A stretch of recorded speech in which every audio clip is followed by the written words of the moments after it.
Sa gitna ng madugong parang kung saan naghalo ang ulan at dugo ng mga padpad na bangkay. Ang lalaking ito ang kaisa-isang natitirang buhay. Isang malalim na buntong hininga ang pinakawalan niya habang tinititigan ang bangungot sa kanyang harapan. Napabuntong hininga na lang si Ronald. Sa libu-libong nagbuwis ng buhay, siya na lang ang natira para maging saksi sa impyernong ito. Masyadong naging padalos-dalos ang mga kasama ko. Isang paos na tinig ang bumasag sa katahimikan na nagpanginig sa kanya. Nagngit-ngit ang kanyang mga ngipin. Sino ba namang mag-aakala na ang dambuhalang halimaw sa ilalim ng kanyang mga paa ay humihinga pa? At may lakas pa ng loob ang demonyong ito na mang-asar. Ang halimaw na ito ay isang dambuhalang tinatawag na A2. 20 araw na ang nakararaan, sinugod nila ng kanyang dalawang kasamahan ang imperyo ng mga tao para maghasik ng lagim. Pero ngayon, siya na lang ang natitirang nakatayo. Sa tindi ng galit, buong lakas na inapakan ni Ronald ang mismo noon ng halimaw. Dahil sa mga demonyong ito, naging isang malaking sementeryo ang kalahati ng imperyo. Bakit humihinga pa ang tarantadong ito? Huwag kang mag-alala, malapit na ring sumunod si A2 sa inyo. Tiniis ng dambuhala ang sakit habang nagsasalita. Ipinaalala ni Ronald na matagal nang naghihintay sa impyerno ang dalawang kasamahan nito. Ang isa ay naging inihaw na karne matapos lamunin ng apoy ng pulang dragon. Ang isa naman ay pinatulog ng habambuhay ng isang matandang salamangkero. Naiintindihan mo ba ang sinasabi ko? Mga hangal! Mayabang nang umiti si Ronald habang nakatingin sa talunan. Pero nakapagtataka, wala man lang pakialam ang dambuhalang si A2 sa pagkamatay ng kanyang mga kasamahan. Alam ng halimaw na isinama ng mga kasama nito sa hukay ang dalawang pinakamalakas na tao sa imperyo. Ibig sabihin lang niyan, ubos na ang mga alamat na katulad ni Ronald at wala nang natitirang pag-asa. Ito ang mapait na katotohanang ayaw tanggapin ni Ronald. Pero nagmatapang pa rin siya dahil siya ang nakatungtong sa ulo nito. Huwag kang magmalaki, pang-iinsulto ng dambuhala. Alam nitong bilang na rin ang mga nalalabing sandali ni Ronald. Kung nalaman lang sana ng binata ang tunay niyang kapangyarihan ng mas maaga at nahasa ito, siguradong naging isang malaking tinik siya sa lalamunan ng mga dambuhala. Tila tinaman sa kahinan, mariing nagnit-ngit ang mga ngipin ng pangunahing tauhan. Alam niyang naging palpak ang buhay niya, pero hindi niya hahayaang ipamuka ito ng isang basurang dambuhala. Kung mamamatay ka na rin lang, manahimik ka na, sigaw niya. Isa kang dakilang nilalang at dapat yang magmalaki. Pero sa huli, lalamunin din ng kadiliman ang buong mundo ninyo at mabubura sa kasaysayan. Iyon na ang huling sumpa ng halimaw bago walang awang pinugot ni Ronald ang ulo nito. Naiwang blanko ang mga mata ng binata habang nakatitig sa umaagos na karagatan ng dugo sa lupa. Matapos ang madugong digmaang ito, ano na ang gagawin niya? Bawat hakbang ay tila may pabigat na ginto habang naglalakad siya patungo sa kinaroroonan ng kanyang mga kasamahan. Ang mga kapatid niya sa laban na nagbigay sa kanya ng pag-asa ay nakahandusay na sa kanyang harapan. Pumanaw na ang init ng kanilang mga katawan. Mga tanga talaga kayo, sigaw ni Ronald kasabay ng matinding pighati. Bakit kailangan nilang magpakabayani hanggang kamatayan? Porket malakas siya, akala ba nila ay immortal na rin sila? Sana ay ginamit nila ang mga paa nila para tumakbo at iligtas ang sarili nilang buhay. Dahan-dahang ipinikit ni Ronald ang mga mata ng kanyang kasamahan para makapagpahinga na ito ng mapayapa. Isang malaking tanong sa isip niya. Bakit walang talab sa mga dambuhala ang pinakamalakas na aura ng imperyo pero nahihiwa sila ng simpleng espada niya? Kung nalaman lang sana ng isang hamak na sundalong tulad niya ang lihim na ito ng mas maaga. Matagal na sana siyang sumugod sa pinakaunahan ng madugong labanan. Kung nagkagayon, hindi sana nagbuwis ng buhay ang kanyang mga kapatid. Linalamon si Ronald ng matinding konsensya at pagsisisi. Hindi niya talaga alam na may natutulog siyang kapangyarihan. Hindi sa naduwag siyang lumaban. Habang nalulunod sa kadiliman ng kanyang isip, isang mahinang tinig ang umalingaw-ngaw. May natira pa ba dyan? Ang pamilyar na boses na yon ang mabilis na gumising sa diwa ni Ronald. Ginamit niya ang huling patak ng kanyang lakas para itungkod ang espada at gumapang palapit. Buhay pa ang nagmamay-ari ng boses na yon. Naaninag niya ang isang bulto na nakasandal sa likod ng dambuhalang bato. Tila nakakita ng liwanag sa gitna ng dilim si Ronald. Buhay pa ang pinakamataas na commander nilang si Adesan. Akala niya ay himala na ang nangyari.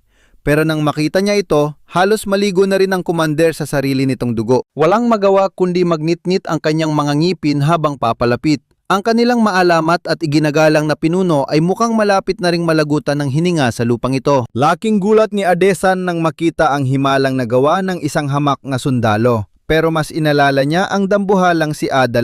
Pinadala ko na siya sa impyerno, tugon ni Ronald na agad nakaintindi. Ito ang balitang inaasam ng komander. Tila nabunutan ng 1,000 kilong tinik sa dibdib, bumagsak ang kanyang mga luha. Maraming salamat sa iyong kabayanihan, Sargento Ronald. Tahimik lang na pinagmasdan ni Ronald ang kinatatakutang komander na parang yelo. Pero ngayon ay humahagulgol na. Dahil nagpapasalamat naman na ito, naisip ng binata na humingi ng isang pabor. Sa batas ng militar, ang mga bangkay ng sundalo sa digmaan ay karaniwang sinusunog o iniiwan na lang. Pero nadudurog ang kanyang puso para sa mga nagbuwis ng buhay na kasamahan. Nakiusap si Ronald na mabigyan man lang sana ng marangal na libing ang mga ito. Subalit bakas sa mukha ni Adesan ang matinding kawalan ng pag-asa. Mas malala pa sa sitwasyon niya ang katawan ng commander ngayon. Hindi ba mas maganda kung siya na mismo ang mag-aalaga sa mga bangkay nila? Pagkasabi nito, biglang umubo ng malakas ang binata. Puno ng sariwang dugo ang kanyang mga palad matapos umubo. Alam niyang nasa bingit na rin siya ng kamatayan at anumang oras ay susuko na ang katawan niya. Pero kakatuwa na hindi man lang siya nakaramdam ng takot. Pinagsisihan lang niya na sinayang niya ang buong buhay niya sa pagbubulakbol at nayon ay babawiin na ng langit ang kaluluwa niya. Natamim si Adesan. Ganito ba talaga magsalita ang isang taong may isang paa na sa hukay? Napuno ng kuryosidad ang commander kung mabubuhay man si Ronald, ano ang gusto nitong gawin? Siyempre meron, gustong-gusto pang mabuhay ng binata. Pero iisang bagay lang talaga ang pumapasok sa isip niya. Ang pumasok sa maalamat na akademya. Nanlaki ang mga mata ni Adesan sa sagot na narinig. Ang mga huling sumpa ng dambuhalang, iyon ang nagpamulat sa isipan ni Ronald tungkol sa nasayang niyang potensyal. At higit sa lahat, iyon ang huling kahilingan ng nakatatandang kapatid na babae na pinakamamahal niya. Nakakalungkot nga lang dahil sa ilang saglit pa ay makakasama na niya ulit ito sa kabilang buhay. Umaasa pa rin si Adesan sa pagdating ng mga rescuer pero sinabihan na siya ng binata na ilista na lang siya bilang nawawala. Wala na ring saysay ang umasa pa sa panahong ito. Unti-unting tumila ang ulan at may kakaibang liwanag na sumilip mula sa kalangitan. Pareho silang kinilabutan sa palatandaang ito. Biglang huminto ang bagyo. Kasunod nito ay isang matinding lindol na yumanig sa buong mundo. Nainis si Ronald. Ano na naman bang nangyayari? Sigaw niya. Mamamatay na nga lang, lilindol pa ba? Subalit ang nakakabulag na liwanag sa itaas, ang tuluyang nagpatigil sa tibok ng puso ng binata. Isang dambuhalang Diyos na may 8 pakpak ang bumaba mula sa langit. At sa likod nito ay daan-daang libong mga halimaw na nag-uulan mula sa alapaap. Saang impyerno ba nanggaling ang mga ito? Binalot ng purong desperasyon ang buong pagkatao ni Adesan. 3 dambuhala pa nga lang ay ubos na ang lakas nila, nayon libu-libo pa ang bumagsak, nawalan ng kinang ang mga mata ni Adesan. Sa huli, mabibigo na naman ba akong iligtas ang mundo sa 2nd pagkakataon? Ito na ang pinakahuling pagkakataon ko, wala na akong ibang maisip. Commander! Ang nagliliyab na sigaw ni Ronald ang marahas na gumising kay Adesan mula sa kanyang kawalan ng pag-asa. Paos na ang lalamunan ng binata sa kasisigaw. Ano bang nangyayari sa pinuno nila? Dapat ay ginagamit na nito ang telekinesis o anumang mahika para ihagis siya sa kalangitan patungo sa kalaban. Dahil kung mananatili siya sa lupa, ni hindi madadaplisan ng espada niya ang mga Diyos na yon, natulala lang si Adesan. Sa ganitong klaseng impyerno, gusto pa ring lumaban ng binatang ito? Malamang, lalaban tayo! Inis na sigaw ni Ronald. Mas gugustuhin pa niyang mamatay na nakatayo kaysa maghintay ng kamatayan. At bago siya tuluyang pumanaw, sisiguraduhin niyang bubunutin niya lahat ng balahibo sa pakpak ng mga demonyong yan. Ang di matitinag na determinasyong ito ang labis na hinangaan ni Adesan. Hindi na rin siya nagulat dahil alam niyang yun ang tunay na dugong na nananalaytay sa katawan ni Ronald. Kung hindi dahil sa tapang na ito, paano kaya sila nakarating sa ganitong kalayo? Sargento Ronald, dahan-dahang ipinatong ni Adesan ang kamay sa balikat niya. Lalo namang nainis si Ronald. Ano na naman? Ang dami mong sinasabi, marami pa akong papatayin. Ang susunod na ginawa ni Adesan ay nagpayelo sa kanya. Sa mismong bingit ng kamatayan, walang pag-aatubiling inilapat nito ang mga labi sa kanya. Isang kumikinang na asul na bato ang ipinasa nito. Gulat na napatulak si Ronald. Ano ang pilit mong ipinakakain sa akin? Gamit ang natitirang lakas, may ibinulong ito. Pinilit ng binata na intindihin ang mga salitang lumabas sa bibig niya. Akala niya ay nababaliw na ang dalaga dahil sa nalapit na kamatayan kung ano-ano na ang sinasabi nito. Sargento Ronald, bulong nito, Kapag nagkita tayong muli, sabihin mong manatili na lang akong mananahi. Nanlaki ang mga mata ng binata sa narinig. May niting tinanggap ni Adesan ang kanyang kapalaran. Sa wakas, nagawa na niya ang mga bagay na matagal na niyang pinapangarap. Isang napakalakas na pagsabog ang yumanig sa paligid. Lamon ng liwanag ang lahat habang ang mahiwagang bato ay nadningning at tuluyang naglaho. Pagmulat ng kanyang mga mata, isinigaw niya ang pangalan ng dalaga. Ngunit ang mapayapa at pamilyar na tanawin ang napatigil sa kanyang paghinga. Nuntiang damuhan, banayat na ilog. Walang bakas ng madugong digmaan, tanging malamig na ihip ng hangin ang sumalubong sa kanya. Hindi siya makapaniwala. Ito ang bayan ng Nimbuten. Ang ibig sabihin ba nito? Nagbalik siya sa nakaraan? Napabuntong hininga ang binata. Akala niya ay guni-guni lang ng kumander ang lahat. Ang batong iyon pala ay isang relic na kayang ibalik ang oras. Ito pala ang lihim na sandata para umangat mula sa pagiging hamak na mananahi patungo sa pinakamataas na ranggo. 4 na beses itong magagamit. 3 ang naubos ng dalaga, kaya ibinigay ang huli kay Ronald. Dahil siya lang ang may sapat na lakas para pumasa lang ng higante. Siya ang susi para iligtas ang mundo. Bili ni Adesan na wag itong sayangin, hasain ang galing at mag-aral sa sikat na akademya. Gulat ang binata, mga walang kwentang salita lang yun noon. Ngunit seryoso pala ang pagtanggap ng dalaga. Gusto nitong pumasok siya sa Filion Academy para lalong lumakas. Kasabay nito ang huling habili ng namatay na kumander. Pigilan daw niya itong maging general at hayaan na lang maging mananahi. Napasabunot na lang si Ronald sa inis at pagkalito. Putek, totoo ba ito? Gusto na niyang magising. Paano niya ililigtas ang mundo mag-isa? Teka, nakaraan? May naisip bigla ang bida. Pinulot niya ang kanyang kahoy na espada. Kung nakaraan ito, makikita niya ulit ang taong yon. Tumakbo si Ronald, punong-puno ng pag-asa ang kanyang dibdib. Konti na lang, malapit na. Subalit isang nakakagigil na eksena ang nagpapreno sa kanyang pagtakbo. Mga basagulero, may binubuli na bata. Pamilyar ang mga gagong ito. Lalagpas sana siya nang may napansin siyang kakaiba. Walang tali na gamit. Nakalutang ang bata gamit ang mahika. Agad na nakuha nito ang buong atensyon ng ating bida. Isang salamangkero sa ganitong liblib na probinsya. Pambihira ang ganitong talento sa labanan. Sa wakas, naniwala na talaga siyang bumalik siya sa nakaraan. Naalala niya bigla, isang pulang buhok na binatilyo ang gumagamit ng mahika. Nanginghinig ito, takot na may masamang mangyari sa batang kinokontrol niya. Maawa kayo, wala po akong pera. Umiiyak na pakiusap ng bata. Pambili ko po ito ng gamot para kay nanay. Ano yan sa akin? Tumatawang sinang patuloy ang walang gawin mo na Excel o gusto mong sumunod na mabitay? Sigaw ng leader, naiipit ang binatilyo sa matinding sitwasyon. Bakit humantong sa ganito? Pagkakamali ba ang pag-aaral ng mahika? Gusto lang naman niyang patunayan na may silbi din siya. Nanginginig ang mga kamay ni Excel. Pilit lumalaban ang kanyang konsensya. Tumulo ang luha niya, itigil niyo na ito. Pagkasigaw niya, isang pamalo ang tumama sa kanyang ulo. Sakto ang pagdating ni Ronald para pigilan ang salamangkero bago pa mamatay ang kaawa-awang bata. Nawala ang mahika at bumagsak sa lupa ang biktima. Nagapoy sa galit ang leader ng mga basagulero sa biglaang panghihimasok. Sumunod ka talaga? Akala mo ba nagbibiro ako? Atras ang takot na si Excel. Kalmado namang nagsalita si Ronald. Huwag mo pansinin ang tangang yan. Ako ang kausapin mo. Patuloy sa pantahol ang tarantado. Pero deadma lang ang bida. Ang mahalaga, saan daw natutunan ng binata ang ganong klaseng mahika? Sa isang mumurahing libro po ng mahika sa palengke. Ang inosenteng sagot ng takot na salamangkero. Nanlaki ang mga mata ng bida. Isang pekeng libro pero nakagawa ng totoong mahika? Ang lalaking ito ay isang henyo. Siguro magagamit ang lalaking ito laban sa mga higante.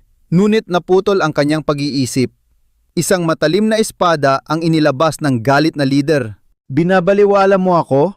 Porket nagpatalo ako sa iyo noon, yumabang ka na? Nayon, dudurugin ko ang kaluluwa mo. Walang habas itong sumugod. Kalmado lang si Ronald, nagtataka kung saan ninakaw ng ungas ang ganitong klaseng armas. Pangit ng forma, pero duma damage. Kaya pala naging hari-harian sa probinsya. Subalit, walang binatbat ito. Madali lang nga iwasan ng bida ang atake. Nanlaki ang mata ng kalaban. Paano naiwasan yon? Wala itong ideya na ang kaharap niya ay may instinct ng isang veteranong pumatay ng higante. Disiplina at karanasan mula sa madugong hinaharap. Ito ang naging alas ni Ronald para makipagsabayan at burahin ang mga higante noon. Samba ba yun? Nakangising pangbabaran ng kalaban. Sisiguraduhin kong hindi ka na makakahawak ng sandata habang buhay. Swerte nga siya ngayong araw.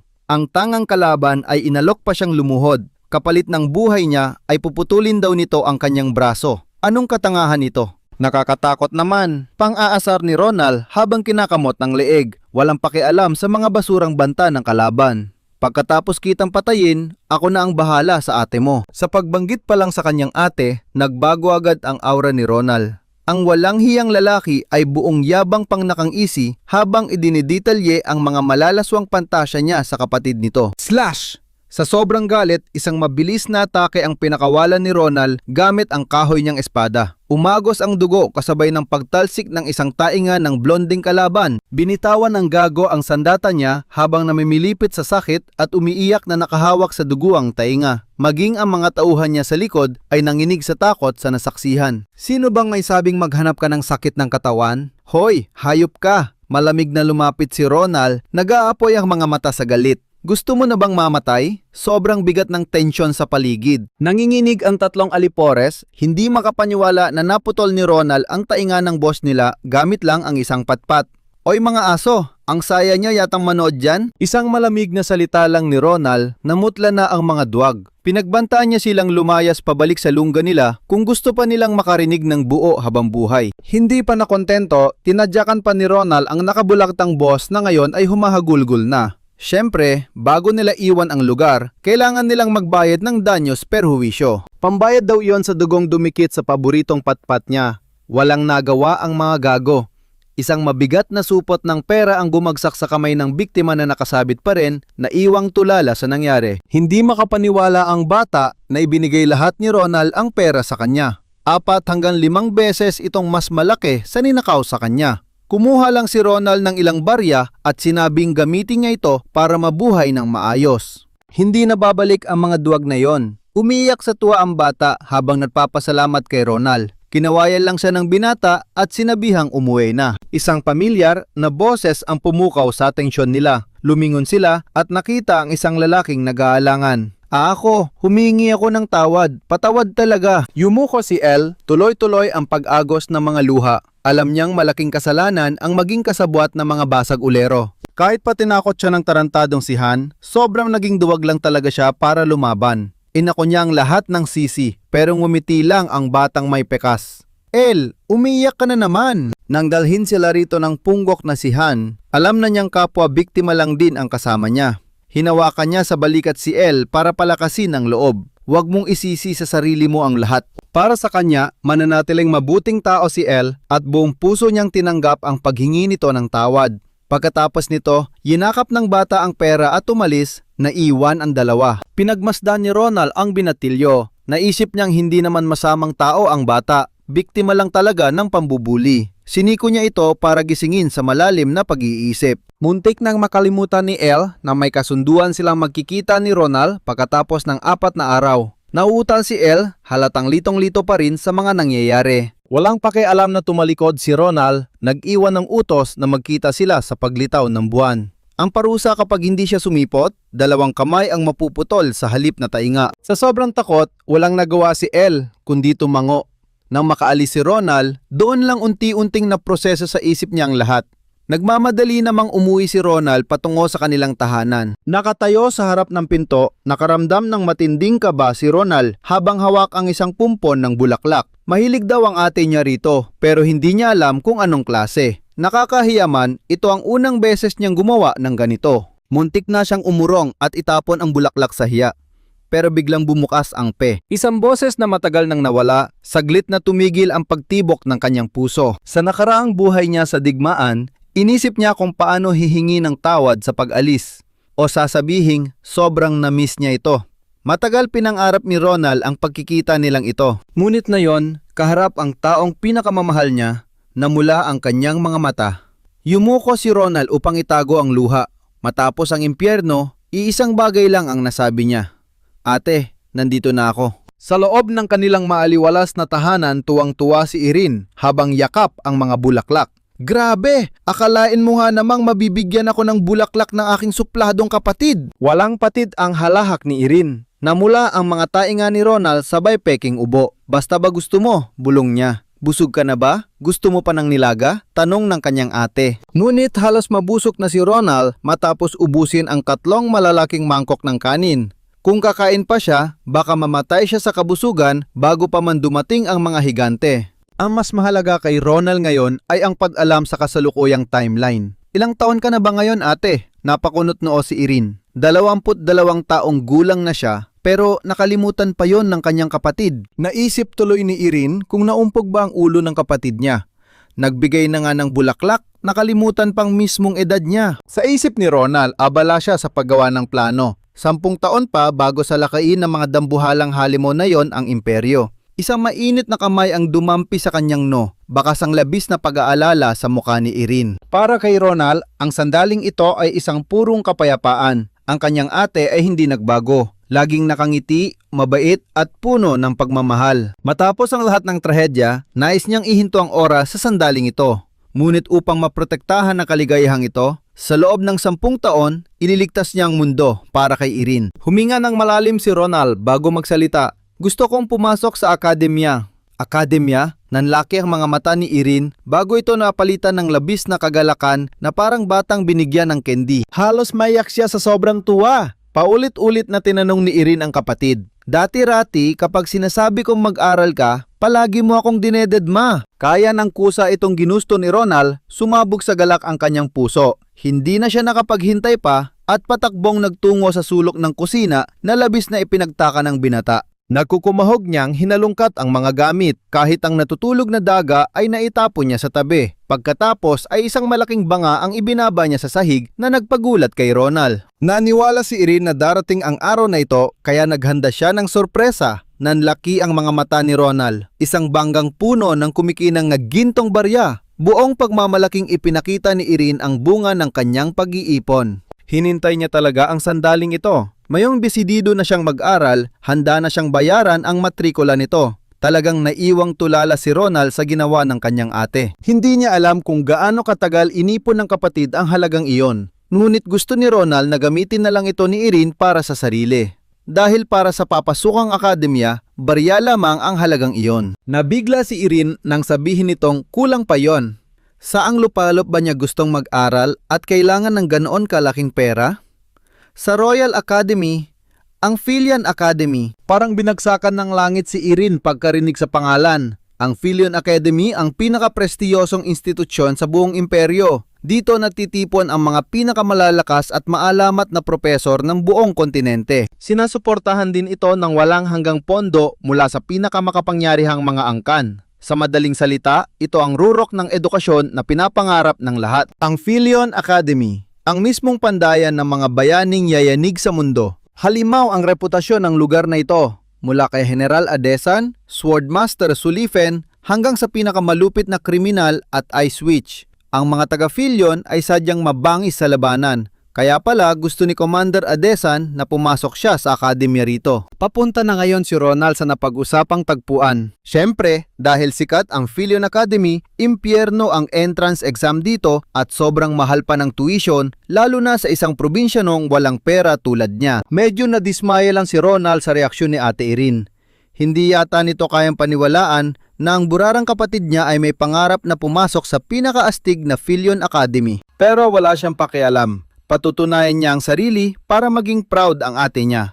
Kaso nagulat si Ronald pagdating niya dahil nandun na pala si Elle. Siyempre, hindi maglalakas loob si Elle na iindiyan si Ronald, lalo na tinakot siya nito hanggang sa mamutla. Sabi ni Ronald, kalimutan na raw yon at ituring siyang isang idolo. Ang pinakamisyon ngayong gabi ay isang matinding pagsubok para kay Elle. Ibinagsak ni Ronald ang mabigat na bag sa lupa habang nanlaki ang mata ng kasama dahil sa pagkalito sa pinaplano niya. Huwag kang kabahan, gamitin mo sa akin ang telekinesis mo, Elle. Nakangising utos ni Ronald na puno ng excitement. Gusto niyang sukatin kung gaano siya kataas kayang iangat nito. Dahil sadyang duwag, hindi makapaniwala si Elle sa narinig niya at ayaw niyang subukan ang laro na pwedeng ikamatay nila. Pero para kay Ronald, hindi pa ito sapat para ipadala siya sa kabilang buhay. Subukan mo lang muna. At kahit nag-aalangan, napilitan din si Elle na sumang-ayon. Sumigaw si Elle at isang invisible hand na kasing bilis ng kidlat ang tumama kay Ronald. Unti-unting gumaan at lumutang ang katawan niya. Naging balanse ang lahat. mas sigit pa sa inaasahan niya. Kahit na kulang pa sa taas at balanse, ang pakiramdam na ito ay eksaktong-eksakto sa mga alaala niya noon. Sa laban niya noon kay A2, ang telekinesis ang naging dahilan para makasabay siya sa dambuhalang kalaban. Ang kapangyarihang ito ng isip ay isang abilidad na sobrang bihira sa mundong ito. Ibig sabihin lang nito, si L ang magiging pinakamahalagang trump card sa hinaharap nilang laban kay A2. Mumisi ng nakakaloko si Ronald, hindi na masama ang panimulang ito. Malalaman lang nila ang totoo paglipas ng 10 taon. Sa ngayon, hirap na hirap pa si El na kontrolin si Ronald. Gusto na niya itong ibaba, pero gusto pa ni Ronald maghanap ng sakit ng katawan. Huwag mo na akong ibaba, ako na ang tatalon. Laking gulat ni El dahil imposibleng makawala ng kusa ang sinumang nasa ilalim ng kanyang kontrol. Kung hindi niya alam, dapat niyang panoorin. Hinugot ni Ronald ang kanyang espada at walang awang hiniwa ang daloy ng mana at astig na lumapag mula sa ilang metrong taas. Hindi napigilan ni El na magtanong. Akala ni Ronald ay nabilib ito sa smooth landing niya, kaya nagyabang siyang palagi siyang nagpa-parkour na parang si Spider-Man sa bahay nila. Pero ang talagang gustong malaman ni El ay kung paano nito hiniwa ang mana. Ang sagot lang ni Ronald, wala akong pake, dahil hindi rin niya alam ang rason. Sabay batok sa ulo ni El na nagpaaray sa kanya. Ang magiging assignment niya ngayon ay alamin kung ano ang manakating skill ni Ronald at bakit tumatalab ang espada niya kay A2. Matapos mag-isip-isip, may bagong plano ngayon si Ronald. Ibinato niya ang bag kay El at formal na inanunsyo na tanggap na ito bilang opisyal niyang tauhan. Ngayon ay kailangan nitong sumunod sa kanya para tapusin ang isang misyon bago mag-umaga. Kinabahan tuloy si El dahil hindi pa siya kailanman nakikipag-night out sa ibang lalaki. Pero walang pakialam si Ronald. Ang gabing ito ang magiging unang pahina sa kwento ng kanyang buhay. Ang kwento ng pinakadakilang halimaw sa buong imperyo. Habang naglalakad, kinuwento ni Ronald ang tungkol sa Philion Academy kay El, pero napaisip ang binata kung nabibingi na ba siya. Totoo ba napapunta sila sa sikat na Philion Academy na puro elite lang ng imperyo ang nakakapasok? Nainis si Ronald. Totoo nga, huwag ka nang makulit. Bakit, ayaw mo ba? Balik tanong niya kay El. Pautal-utal itong umiling. Ayos lang daw sana kay Ronald dahil astig ito sa martial arts. Pero siya, walang talento, walang utak, tapos isa pang duwag at tahimik. Hoy El, gusto mo bang mabuhay ng ganyan habang buhay? Putol ni Ronald. Ginising niya ang katotohanan sa lalaking may pambihirang talento pero sinasayang lang ito para maging katatawanan ng iba. Gusto ba talaga nitong mabuhay na parang isang basurang payaso? Sapul na sapul si El sa mga salita niya. Patuloy na binasag ni Ronald ang mahinang pag-iisip ni El. Isa siyang iyaki na nagtatago sa anino at higit sa lahat, isa siyang taong taot na takot bumagsak at mabigo. Ang mga salitang ito ay parang patalim na tumusok sa puso ni El kaya wala siyang masagot. Pero para kay Ronald, okay lang yon dahil pwedeng magbago ang tao. Pero ang nasayang na oras ay hindi na maibabalik kailanman. At darating ang araw, siguradong pagsisisihan ito ni Angel ng malala. Tulad ng matinding pagsisisi niya sa madugong labanan sa nakaraang buhay niya, ayaw niyang maulit ang parehong pagkakamali sa kanyang pangalawang pagkakataon. Matapos ang malapelikulang sermon, tinapik ni Ronald ang balikat nito. Namula si El at umasa na kaya nag-aalala si Ronald ay dahil may pakialam ito sa kanya. Pero sige pa rin sa walang humpay na pananalita ang bida. Buhay niya yan, kaya siya ang magdedesisyon. Mawawalan lang naman si Ronald ng isang perpektong utusan. Nang makitang tulala pa rin ito, tumalikod na siya, dahilan para magpanik at kumaway si El. Sandali lang Ronald, gusto ko nang magbago. Sasama ako sa Philion kaya turuan mo ako kung anong dapat kong gawin. Ngumisi ng palihim si Ronald. Nakuha na niya ang una niyang alagad. Bumalik sa pagiging seryoso ang mukha niya at sinabing, sige, ito na ang unang pagkakataon para ilabas mo ang angas mo. Kahit sobrang naguguluhan si El, sumunod pa rin siya ng may nag-aapoy na determinasyon. Ang lalaking may demonyong ngiti ay proud na proud sa ginawa niyang pangmamanipula ng utak. Isang madilim na apoy ang unti-unting sumisiklab sa gitna ng masukal na gubat. Halos lumabas ang puso ni El nang makita ang nasa harapan nila. Kinakabahan niyang tinanong ulit si Ronald, ito ba talaga ang unang matinding misyon na gagawin niya? Siyempre naman, kalmadong sagot ng bida. Hinalungkat niya ang buong gubat at nahanap ang perpektong kalaban para ilabas ang talento nito. Isang nag-iisang moonlight goblin na nakaupo sa dilim. Huwag mo maliitin yan dahil yan ang boss ng mga tulog na moonlight goblins na nandito. Ano sa tingin mo? Ang ganda ng timing, di ba? Maganda ang mukha mo! Hindi maintindihan ni Elle kung bakit siya sumama sa baliw na ito. Simulan na natin, handa na ba? Sa nakakatakot na mukhang yan, sino bang maniniwalang siya ang main character? Ang mga Moonlight Goblins ay halimaw na nakatira dito. Madaling malaman ang kaibahan nila sa mga normal na goblins dahil sa malagintong balat nila at nakakapandiring anyo. Sila ay mga baliw sa ginto at kayamanan, kaya nila inaambush at tinanakawan ang mga merchants, iniipon ang mga nakaw nila at nagpa-party magdamag, lalo na ngayon dahil kabilugan ng buwan. Nanginginig na nagdasal si Elle na sana hindi pagnanakaw ang gagawin nilang misyon ngayon. Pero basag ang pangarap niya nang lumabas ang demonyong ngiti ni Ronald. Matagal-tagal na rin siyang hindi nang hold up. Mayang gabi, lilimasin nila ang lahat ng ginto at pilak ng mga halimaw na yon. Hindi pa kailanman narinig ni Elle na nagtitipon ang mga Moonlight Goblins para magparty ng mga kayamanan. At ang pinaka nakakapagtaka, paano nalaman ni Ronald ang lahat ng ito? Umiling na lang si Ronald para iwasan ang usapan. Paano niya aaminin na sa nakaraang buhay niya, isa siyang pulubi na nagmamakaawa ng tira-tira sa mga iyon? Bigla na lang nagbago ang aura niya. Isang nakakatakot na ngiti ang sumilay sa kanyang muka. Ang kailangan lang namang gawin ng bata ay gamitin ang telekinesis niya para isalin ang lahat ng kayamanan sa sako. Samantalahin ang pagkakataon habang tulog mantika ang mga halimaw. Napakadali, hindi ba? Siyempre, isang napakalaking kalokohan na madali ito. Paano kung may mahulog na ginto sa ulo ng isang halimaw at biglang magising ang buong tribo? Siguradong dudurugin silang dalawa hanggang maging alikabok. Yan ang tumatakbo sa isip ni Elle, kaya nanginghinig na siyang nagmakaawa na umatras. Dahil duwag ang kanyang kasama, napabuntong hininga na lang si Ronald sa inis at sinimulan ang kanyang sermon. Para makapasok sa maalamat na akademya ng Philion, kailangan nila ng dalawang mahalagang bagay. Una sa lahat, syempre hindi pwedeng walang pambayad ng tuition. At napakamahal ng matrikula sa Philion. Pangalawa, kailangan nila ng sapat na karanasan sa pakikipaglaban. Mahalaga ang ginto, pero mas critical ang karanasan sa labanan. Ang mga estudyante sa Philion ay puro mga dugong bughaw na sinanay na sa pakikipagdigma mula pa noong nasa sinapupunan pa lang sila. Kaya kung gusto nilang makipagsabayan sa mga halimaw na yon, iisang paraan lang ang meron, itaya ang kanilang buhay ngayon. Sa totoo lang, mas nakakatakot pa ang aura ni Ronald kaysa sa mga goblin. Para sa paningin ng bida natin, ang mga moon goblins ay isang perpektong stepping stone. Mayaman na sila, makakakuha pa sila ng laban para mag-level up. Mas malaking jackpot pa ito kaysa sa loto. May mali ba sa sinabi ko? O baka may mas maganda kang plano? Ang matatalim na tanong ni Ronald ay nagpatiklop ng tuluyan sa kawawang si Elle. Sa huli ay tinapik ng malakas ni Ronald ang balikat ng bata para isara ang usapan. Ang ganda ng buwan at malamig ang hangin.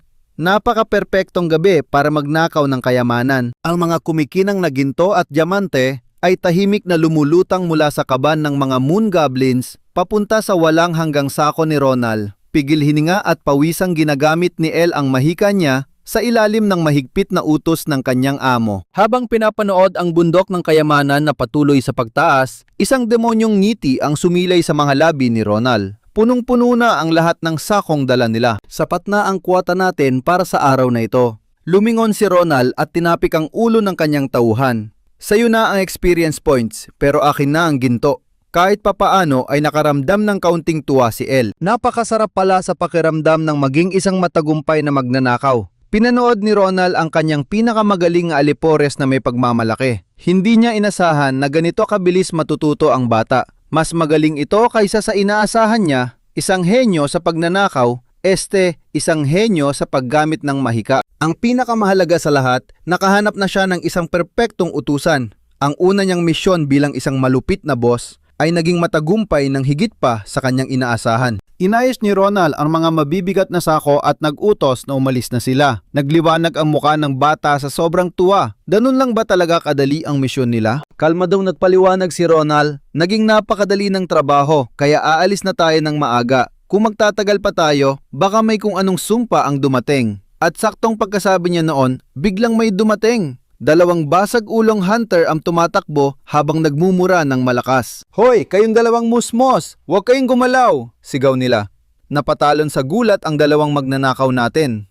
Naisip tuloy ni Ronald, sino mga baliw ang tatakbo at sisigaw sa gitna ng mapanganib na gabi? Pero ang pinakamalaking problema, nagising na ang mga moon goblins dahil sa ingay. Inis na inis ang halimaw kung sino ang sumisigaw sa kalagitnaan ng gabi, hanggang sa dumapo ang paningin nito sa kanilang walang lamang kaban at isang nakakabinging at tungal ang kumawala. Sinong lapastangan ang nagnakaw ng kanilang mga kumikinang na kayamanan?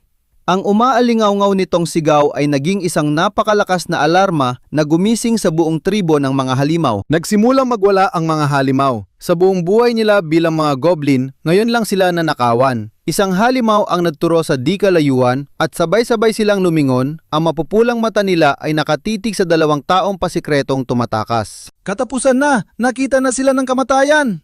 Pakiramdam ni El ay iniwan na siya ng kanyang kaluluwa nang makita niya ang kawan ng mga moon goblins na galit na sumusugod sa kanila. Nagsisigaw na siya sa matinding gulat, hindi na maintindihan ang mga lumalabas sa bibig niya at tuluyang lambot ang mga tuhod niya hanggang sa mapaupo sa lupa. Ibinaba ni Ronald ang sako. Alam niya na mangyayari ang ganitong aberya.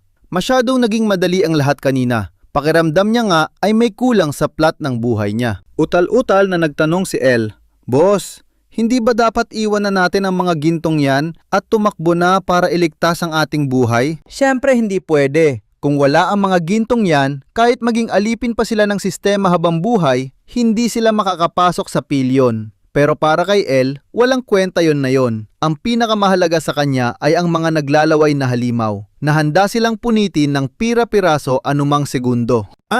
Nandito na sila, Ronald! Sigaw ng bata hanggang sa mapaos ang kanyang boses sa matinding takot. Sa kabilang banda, kalmadong tinitigan ni Ronald ang mahabang espada sa kanyang kamay, isang murang sandata na gawa sa mababang uring bakal. Sa bigat at tigas nito, kinakalkulan niyang kaya nitong humiwa ng 15 beses bago ito mawasak. Ang problema, mayroong 30 moon goblins na parating. Habang patalon na ang mga halimaw gamit ang kanilang matatalim na kuko para kainin sila, nakapikit na lang si El at tinawag ang kanyang boss. Nakang-isi na ngayon si Ronald, tapos na ang kalkulasyon niya. 15 hiwa para sa 30 halimaw? Sapat na. Isang mabilis at marahas na hiwa. 3 ulo ng halimaw ang sabay-sabay na tumalsik sa hangin. Duguang dumaan ang mga kalbong ulo sa mismong harapan ng namimilog na mga mata ng bata. 14 na hiwa na lang ang natitira. Ang nakakakilabot na aura na pumalibot kay Ronald ay sapat na para manginig ang mga uhaw sa dugong moon goblins. Sa ilalim ng kabilugan ng buwan, isang uwak ang humiyaw bilang babala ng kamatayan. Isang malagim na kamatayan para sa mga halimaw na nakaharap ang isang Demon King na tulad ni Ronald. Kinuha niya ang huling ulo ng walang kahirap-hirap. Akala niya mahirap pero parang naghihiwa lang siya ng mantikilya. Slash! Nakaupo pa rin si El sa lupa, nanginginig at tulala. Tinatanong ang sarili kung anong klaseng halimaw ang nakasama niya. Pinutol ni Ronald ang 3 ulo ng goblin gamit ang iisang atake ng espada. Kahit sumugod ang iba pang halimaw mula sa likod, bigla na lang naglaho ang bida natin na parang anino. At sa isang kurap, muli siyang lumitaw, kasabay ng tunog ng napakaraming ulo ng goblin na sunod-sunod na bumabagsak sa madugong lupa. Napalunok ng malalim si El. Salamat sa mga Diyos at sumang-ayon siyang sumunod kay Ronald kanina. Dahil kung hindi, paniguradong kaluluwa na lang din siya ngayon na lumulutang patungo sa kabilang buhay kasama ng mga goblins. Matapos walisin ng buo ang mga kalaban, lumingon si Ronald at masamang tiningnan ang kasama. Anong tinitingin-tingin mo dyan? Balak mo bang maupo na lang dyan hanggang umaga at iwan ang mga ginto? Natauhan si El at natatarantang humingi ng tawad. Isinanda ni Ronald ang duguang espada sa kanyang balikat, isang napakaangas na posa habang tumitingin sa buwan.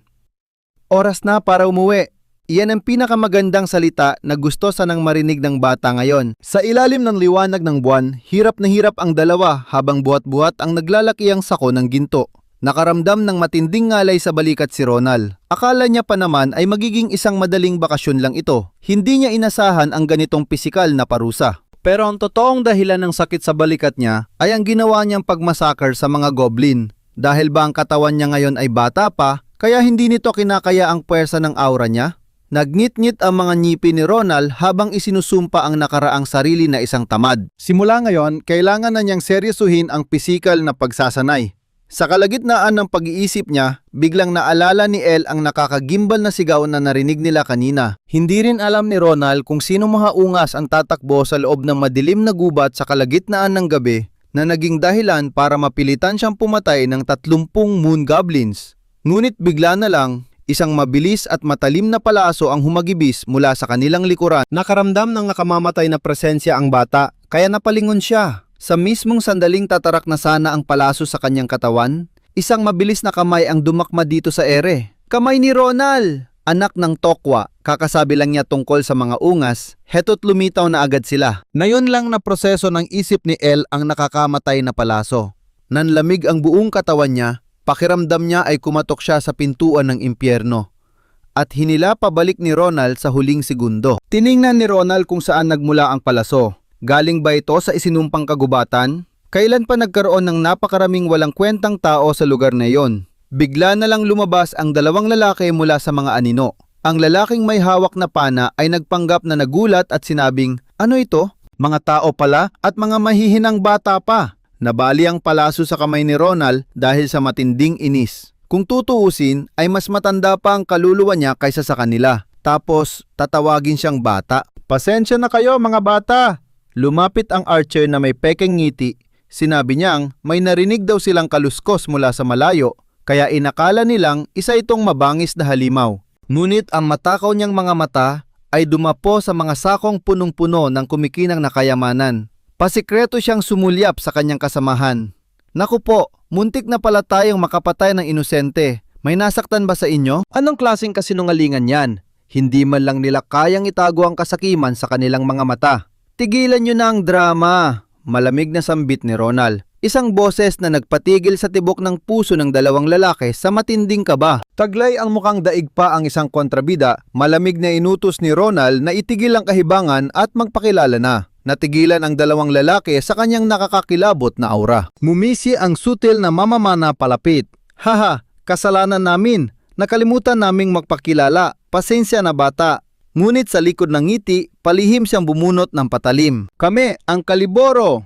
Kasabay ng sigaw ay ang mabilis na saksak patungo sa ulo ni Ronald, ngunit nanatili siyang kalmado. "Kaliboro ha?" Sinalag ng kaliwang kamay niya ang atake, sabay bitaw ng isang malakas na uppercut sa panga. Sumirit ang dugo. "Ibang pangalan ba yan ng basura?" Malamig na tanong ni Ronald. Sumugod mula sa likuran ang lalaking blonde, dala ang kanyang patalim. Nang muntik na itong humiwa kay El, napasigaw ang binata gamit ang mahika. Nanggalit ang ngipin ng lalaking blonde dahil hindi siya makagalaw. Nagliwanag naman ang mga mata ni Ronald. Aba, marunong din palang magtanggol ng amo ang alalay na ito. Sa isang iglap, inagaw ni Ronald ang kanyang patalim at sumayaw sa dugo. Naguguluhan pa ang blonde kung sino ang kaharap niya nang biglang mapiya-piyaso ang sarili niyang katawan. Nagkalat ang laman nito sa lupa na nakakapangilabot tingnan. "Patay na ba siya, Ronald?" Nauutal na tanong ni Ael. Malamig na pinunasan ni Ronald ang dugong tumalsik sa kanyang muka. "Malamang patay na. Bakit ko naman bubuhayin ang kalaban ko? Ang mas mahalaga ay ang Kaliboro, isang sindikatong sikat sa panghing-idnap at human trafficking. Kayang gawin ng mga demonyong ito ang kahit anong krimen. Sila ang pinakawalang awang sindikato sa buong imperyo." Habang nagsasalita, tinapos na rin ni Ronald ang buhay ng archer. Pinaalalahanan niya si Ael na maswerte ito dahil kasama niya siya. Kung hindi, baka nabenta na sa black market ang mga laman loob nito. Kaya ginagawa lang niya ang pabor para sa imperyo. Isang kasalanan na hayaang mabuhay ang mga basurang ito. Ngayon, pwede na talaga silang umuwi ng payapa. Biglang gumalaw ang sako sa likuran na nagpagulat kay Ronald. Paanong gumagalaw ang bagay na yan? Namukhaan ni El na yon ang dalang sako ng mga kriminal. Baka isa itong hinuling hayop. Ganon din ang naisip ni Ronald, kaya kinalad niya ang tali para palayain ang kung anumang nilalang sa loob. Dalawang asul na mata ang sumilip bago ito umiyak at mabilis na lumipad palabas. Natulala si Ronald. Ano namang klasing manok ang isang ito? Pumayagpad ang asul na ibon at sumiyap. Parang sinasabing, "Oy itim na buhok, bakit mo ako tinawag na manok?" Kahit duwag si El, matino pa naman ang isip niya. Nagningning ang mga mata niya nang makita ang asul na ibon sa totoong buhay. Sumimangot naman si Ronald. Pambihira, isa pala itong ibon at hindi isang manok. Kaya pala nakakalipad. Napadako ang tingin niya sa posa sa paa nito. Isa itong hunting shackle ng Kaliboro na pumipigil sa mana at paggalaw ng biktima. Mula sa kaalaman niya sa nakaraang buhay, ginagamit lang ang posas na ito sa mga mystical beasts. Ibig sabihin, isang rare item ang asul na ibong ito. Biglang lumitaw ang isang gintong magic circle sa likod ng ibon. Isang boses ang umalingaw-ngaw. "Hello, mic test, 1, 2, 3, 4. Sa wakas ay nakakonekta rin." tarantang kinwelyuhan ni El si Ronald. Nagsalita ba ang ibon?